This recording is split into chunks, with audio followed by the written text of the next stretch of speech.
कोई तो जावेद के बारे बोल रहे हैं, कोई तो ओवैसी के बारे बोल रहे हैं, कोई तो और किसी के बारे बोल रहे हैं, बीजेपी के बारे। कुछ लोगों का ये कहना है कि बूढ़े अब गए, जवान हम सब ओवैसी को वोट मारने जा रहे हैं।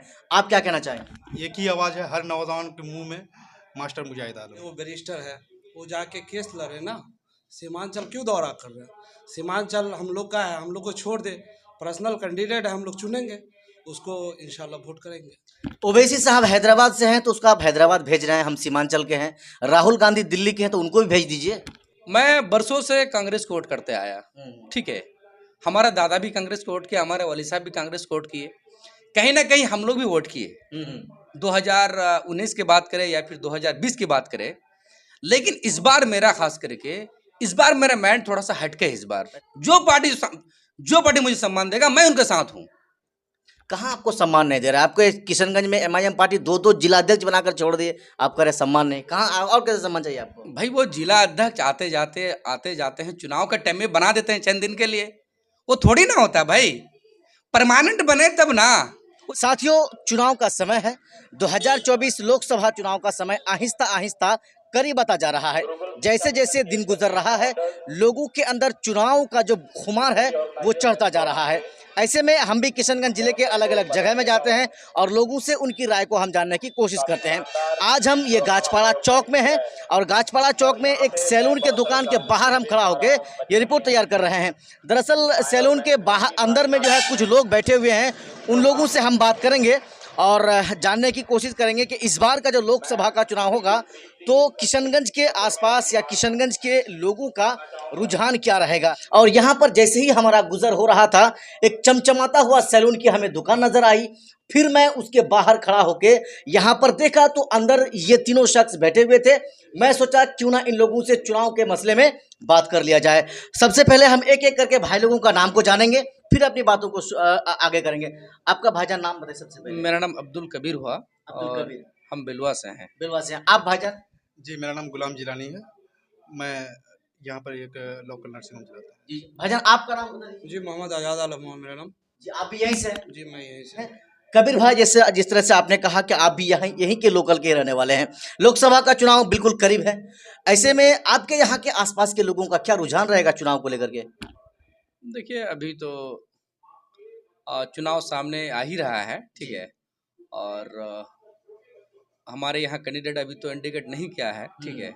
इंडिया अब पता नहीं किसको टिकट मिलेगा, लेकिन अभी है लोग बातचीत कर रहे हैं, ठीक है। इधर कर रहे हैं, वही जानना चाहते हैं। कोई तो जावेद के बारे बोल रहे हैं, कोई तो ओवैसी के बारे बोल रहे हैं, कोई तो और किसी के बारे बोल रहे हैं, बीजेपी के बारे।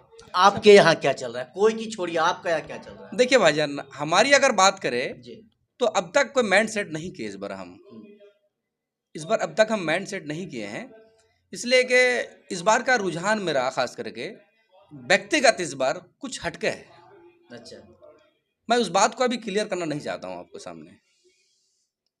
जिलानी भाई, ये तो क्लियर नहीं कर रहे थे। कुछ लोगों का यहाँ का रुझान है, कुछ लोगों से हमारी बात हुई थी, कुछ लोगों का ये कहना है कि बूढ़े अब गए, जवान हम सब ओवैसी को वोट मारने जा रहे हैं। आप क्या कहना चाहेंगे? नहीं, जैसे आप बता रहे हैं कि मतलब बूढ़े गए नौजवान आ रहे हैं, तो नौजवानों के लिए हम एक ही बात कहना चाहेंगे, एक ही आवाज़ है हर नौजवान के मुंह में, मास्टर मुजाहिद आलम। अच्छा, हम तो उम्मीदवार के बारे में पूछ ही नहीं रहे थे, लेकिन आपने जब मास्टर मुजाहिद आलम साहब के बारे में बात आप कही दिया, किस पार्टी से आएंगे वो? देखिए, अभी तो टिकट मिलना तय है, लगभग तय है। अच्छा। जदयू से जदयू गठबंधन में लगभग तय है। वाकई में चूंकि ये एनडीए गठबंधन में है और अक्सर ये किशनगंज लोकसभा सीट जो है जदयू की खेमे में जाती है। आपसे भी हम जानना चाहेंगे यहाँ के लोगों का, आपके आसपास के चौक चौराहे के लोगों का क्या रुझान है, बताइए जरा। रुझान यही है जी, कि लोग कह रहे हैं कि ओवैसी अख्तर साहब, भाई वो बैरिस्टर है, वो जाके केस लड़े ना। सीमांचल क्यों दौरा कर रहे हैं? सीमांचल हम लोग का है, हम लोग को छोड़ दे। पर्सनल कैंडिडेट है, हम लोग चुनेंगे उसको, इंशाल्लाह वोट करेंगे। ओवैसी साहब हैदराबाद से हैं तो उसको आप हैदराबाद भेज रहे हैं, हम सीमांचल के हैं। राहुल गांधी दिल्ली के हैं तो उनको भी भेज दीजिए। उनके बारे में क्यों सोचते हैं? मामला ये है कि लोकल हम लोग इस बार मन बना लिए हैं कि अपना निजी कैंडिडेट होना चाहिए। वो तो भाई समय सीमा पे आता है और करके चल जाता है। जो भी वादा है उसका बेबुनियाद वादा है, बेबुनियाद है। अब तक बेबुनियाद सब डॉक्टर जावेद आजाद साहब भी किशनगंज के हैं, अख्तर उल इमान साहब भी किशनगंज के हैं। आप कह रहे हैं कि हमें लोकल चुनना है, किसको चुनना है? देखिए समय आएगा आपको पता लग जाएगा किसको चुनना है। चलिए, आपने एक बात इशारा कर ही दिया है कि ओवैसी हैदराबाद में रहे, सीमांचल हम लोगों को छोड़ दे। सीमांचल को लेके लड़े ना, केस मुकदमा उधर जाके लड़े, इधर इधर डिस्ट्रीब्यूट करने नहीं है। इधर ना आए, आपका ये कहना था।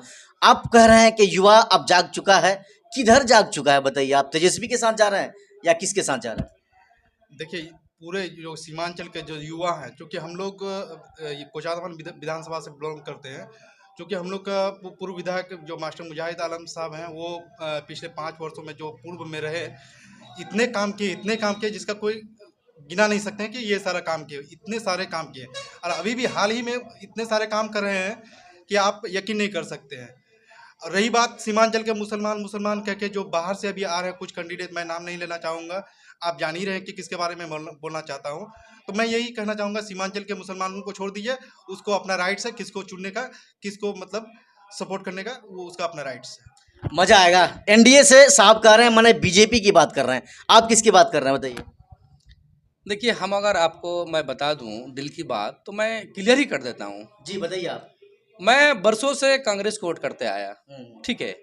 हमारा दादा भी कांग्रेस को वोट किया, हमारे वाली साहब भी कांग्रेस को वोट किए, कहीं ना कहीं हम लोग भी वोट किए।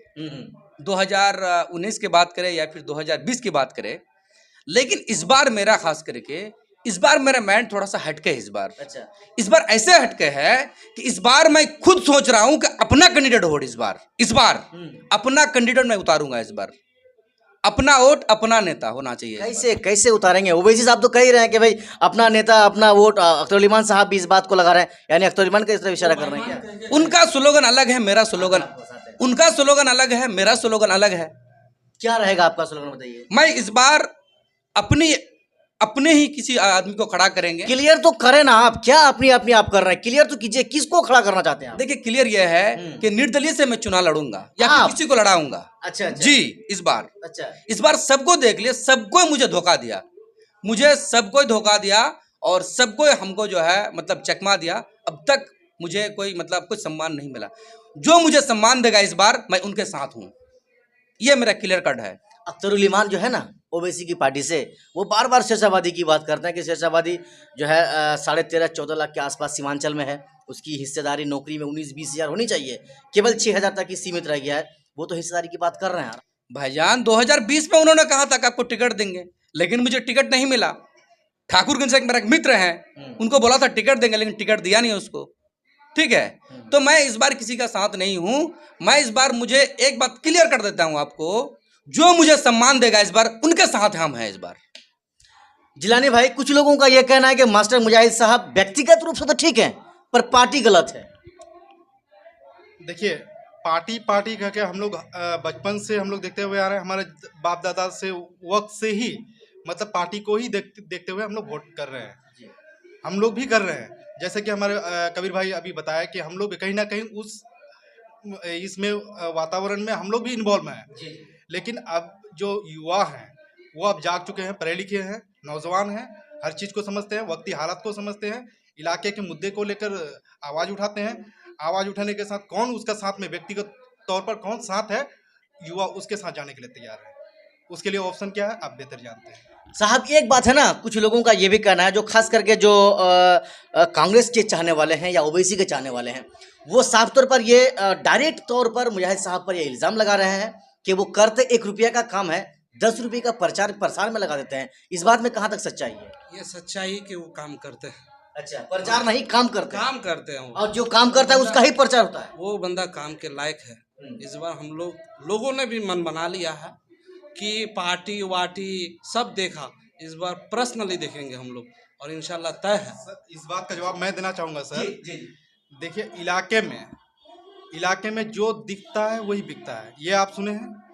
सोशल मीडिया के माध्यम से आप देखते होंगे मास्टर मुजाहिद कितने डेड बॉडी को आउट ऑफ कंट्री से इंडिया मंगाने का काम करते हैं। इसमें तो कोई शक नहीं है।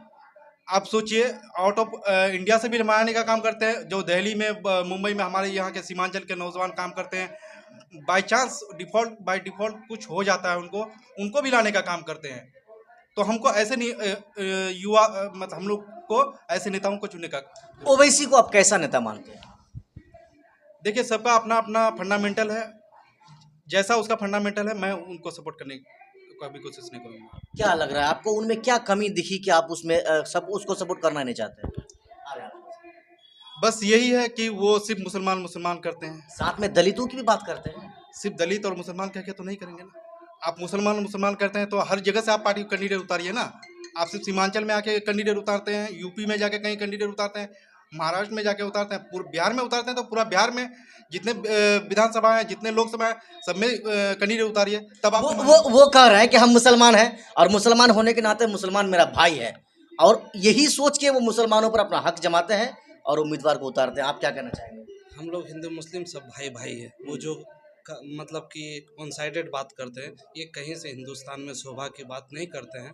और अभी जो इस बार का दौरा हुआ हमारे बैरिस्टर ओवैसी साहब का, तो उसका तो भाई एक तरह से वन साइडेड सीमांचल को बेईमान कह के गए हैं।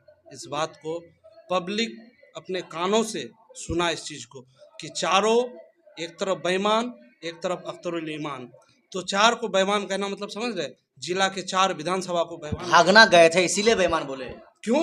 हम लोग से राय मशवरा करके गए थे। वो हम लोग ने, पब्लिक ने उसको राय मशवरा करके उसको अपने सरकार की तरफ भेजा। सर इस बात का भी मैं जवाब देना चाहूँगा। आपके जो सदर साहब हैं, अख्तर साहब, वो भी हमारे नहीं, MIM के सदस्य जी, MIM के जो सदर साहब हैं, वो भी तो पहले किसी न किसी पार्टी में थे। RJD में थे, RJD में, जदयू में आए, फिर जदयू में गए, फिर MIM में गए। तो आप तो उसको नहीं बोल रहे हैं कुछ। आपके पार्टी से दूसरे पार्टी में चले जाना, आप उसको गद्दार बोल रहे हैं। हाँ, ये कहाँ तक सही है? आप हम लोग को बेईमान बोल के गए, इसका जवाब बेईमान बोलना, सीमांचल को बेईमान बोलना, ये इसको कहीं ना कहीं खामियाजा भुगतना पड़ेगा। खमियाजा भुगतना पड़ेगा, इन लोगों का कहना था। देखिए, कहीं ना कहीं अगर आप बात करें तो नीतीश कुमार कहीं ना कहीं बिहार के लिए कभी कभार बढ़िया सोच लेते हैं, मेरा ख्याल से ये। अच्छा, बीजेपी में गए तो बढ़िया सोच लिए। कभी कभार सोच लेते हैं बढ़िया, ठीक है। अब पता नहीं लोकसभा में उसके साथ होंगे या नहीं होंगे। अच्छा, वो काफी नेतागिरी माइंड का वो आदमी है, नेता है वो, खासकर नीतीश कुमार। अब कहना मुश्किल है कि विधानसभा में रहेंगे या नहीं रहेंगे। जिलानी भाई, आप कह रहे हैं लोग उनको सीमांचल के लोग उनको सबक सिखाएंगे ओवैसी साहब को, क्योंकि उन्होंने सीमांचल वालों को बेईमान कह के गया है, आप ये कह रहे हैं। लेकिन जब ओवैसी आए और 3 दिन का जो दौरा हुआ, देखे भीड़ कितनी लगी थी उनके प्रोग्रामों में। देखिए, भीड़ एक अलग चीज है। भीड़ आप इसको भी लेके चलिए कि अभी जो ये आए थे, राहुल गांधी जी आए थे, उसका भी देखिए मजमा कितना है। पुरजोर विरोध भी तो हुआ जावेद साहब का सामने। मजमा होना एक अलग चीज है, वोटिंग होना एक अलग चीज है। कुछ लोग मजमे में जाते हैं विरोध करने के लिए, कुछ लोग सपोर्ट करने के लिए। वाकई में आपने कहा कि राहुल गांधी आए तो आप भीड़ देखिए कितनी भीड़ लगी थी। भीड़ तो लगी थी, लेकिन आमने सामने जावेद साहब का खुलकर विरोध भी तो हुआ था। जावेद साहब को हटाओ, जावेद साहब को टिकट नहीं चाहिए। कोई दिक्कत नहीं। हाँ, कोई दिक्कत नहीं है, वाकई में कोई दिक्कत नहीं है साहब कह रहे हैं। अब जरा ये बताइए, ओवैसी साहब यहाँ से गए, हैदराबाद चले गए, उसके बाद जो ओवैसी के चाहने वाले हैं, ये मेरा सवाल नहीं है, उन लोगों का सवाल है। उन लोगों का ये कहना है, भले 4 विधायक चले गए, लेकिन जो पॉपुलैरिटी है ओवैसी साहब का सीमांचल में और ज़्यादा बढ़ गया है। देखिए सर, मैं आपको यही कहना चाहूँगा, वही पॉपुलैरिटी एक अलग चीज़ है। मैं तो पहले ही आपको बता दिया कि पॉपुलैरिटी ये मजमा जमाना एक अलग चीज़ है, लेकिन इलेक्शन की जहाँ बात आती है, इस बार सारे युवाओं ने मन बना लिए हैं, बूढ़े नौजवान युवा जितने भी हैं, सब मन बना लिए हैं कि हमको किसको वोटिंग करना है। मास्टर मुजाहिद आलम का वोट। बिल्कुल बिल्कुल। चलिए, अब हम व्यक्तिगत रूप पे आते हैं। 3 है उम्मीदवार यहाँ पर। एक NDA गठबंधन के, जो मुजाहिद साहब जैसा आप कह रहे हैं कि लगभग फाइनल हो चुका है, हालांकि ऑफिशियल कोई अनाउंसमेंट तक नहीं हुआ है। अख्तरुल ईमान जो MIM के, वो तो है ही। NDA इंडिया गठबंधन से डॉक्टर जावेद साहब, इसमें भी कोई शक नहीं है। इन तीनों में अगर आप कंपेयर करें, सबसे अच्छा नेता कौन है? देखिए, मैं खास करके किसी का बात नहीं करूंगा। रहा सवाल भीड़ जमाने की, आप बात कर रहे हैं कि ओबीसी आए 3 दिन का दौरा किए और अच्छा पॉपुलैरिटी बना लिए, वो ऐसी कोई बात नहीं है। नहीं देखे थे, भीड़ नहीं देखे थे, ऐसी कोई बात नहीं है। भीड़ देखे थे कि नहीं आप? देखिए, भीड़ तो भाई, हम अगर पप्पू यादव को अभी बुला लें और अब सप्ताह दिन से अगर मैं अनाउंस कर दे, तो साले यहाँ भी 1 लाख की 1 लाख भीड़ जमा देंगे। ऐसी कोई बात नहीं। कन्हैया कुमार को बुलाएंगे तो कर लेंगे, कोई हम जदयू का नेता को बुला लेंगे, मंत्री संतरी को, उसको बुला देंगे, 1 लाख की आबादी दिखा देंगे हम उसको। लेकिन ऐसी बात नहीं है, भीड़ जमाना कोई ऐसी बात में नहीं है। इस बार जनता, किशनगंज जनता सोच समझ के वोट करेगा इस बार। तेजस्वी को बार बार नीतीश कुमार धोखा दे रहे हैं जिलानी भाई, और तेजस्वी यादव कह रहे हैं चाचा जिधर हैं आप सही हैं, अब जब हमारी जरूरत पड़ेगी तो हमें याद कीजिएगा। क्या मतलब है इसका? देखिए, ये तो चुनावी मुद्दा है। अच्छा, बस चुनाव में आप तो देख ही रहे हैं, बस ये कुछ नहीं कहना चाहेंगे। पूरे 2019 लोकसभा चुनाव में पूरा बिहार बोले तो 39 सीट बीजेपी के खाते में गई थी। इकलौते आप जहां बैठे हैं, हम जहां बैठे हैं किशनगंज जिला, यही कांग्रेस के खाते में गई थी। क्या लग रहा है इस बार बचेगा ये, या ये भी जाएगा? वो जो गई थी ना, उसमें भी रीजन था ओवैसी साहब, समझे ना, अच्छा, बर्बाद करके गए वो। मात्र एक ही सीट में तो चुनाव लड़े थे, यहाँ से जहाँ से आप जीते थे, आपकी पार्टी कांग्रेस जीती थी, आप पूरे बिहार में ओवैसी को बदनाम कर रहे अरे भाई, उसका घुसना ही समझ लीजिए कि तबाही तबाही है बस। हैं। साहब कह रहे हैं एक सीट में ओवैसी यहाँ लड़े थे, जहाँ अख्तर अली मान साहब चुनाव लड़े थे, और यहाँ जहाँ वो लड़े वहाँ कांग्रेस के उम्मीदवार जीते, और जहाँ वो नहीं लड़े सारे सीट जो है बीजेपी जो है जीत गई। तो कहीं ना कहीं इसके लड़ने से तो कांग्रेस को ही फायदा हो गया, अब बदनाम कांग्रेस एमआईएम को कर रहा है। देखिए, एमआईएम अगर यहाँ से कैंडिडेट उतारते हैं, तो उतारना तो तय है। अगर कैंडिडेट उतारते हैं तो लगभग फिर मामला कुछ अलग हो सकता है, क्लियर नहीं हो सकता। अभी मैं जैसे अभी का माहौल बता रहा हूँ आपको कि मामला कुछ भी हो सकता है। किशनगंज में एक कम्युनिटी है शेरशाबादी, इन लोगों की आबादी तकरीबन 3 लाख के आसपास है। इन लोगों का एक सोच है कि हमें 2025 में जो पार्टी टिकट देगी हम उसको वोट करेंगे, चाहे वो एमआईएम का हो, चाहे वो इंडिया के हो, चाहे वो एनडीए के हो। आप चूंकि आप भी शेरशाबादी हैं, आपका भी ताल्लुक उसी समाज से है, क्या बोलना चाहेंगे, क्या यही सच्चाई है? देखिए, ऐसी कोई बात नहीं है, ठीक है, लेकिन खास करके इस बार, मैं इससे पहले जब स्टार्टिंग किया था मेरा इशारा था कुछ अलग, मेरा कुछ इशारा अलग था कि इस बार कोई पार्टी नहीं, जो पार्टी हमारे साथ देंगे, जो पार्टी हमको सम्मान देंगे, हम उनके साथ हैं। यानी कि आप बीजेपी की तरफ इशारा कर रहे हैं, क्योंकि बीजेपी ने अब्दुल रहमान जो शेरशाबादी है उनको टिकट देकर चुनाव लड़ाया था, यानी कहीं ना कहीं उसने आपको दिया था, इसके मतलब आप भी इशारा उधर ही कर रहे हैं।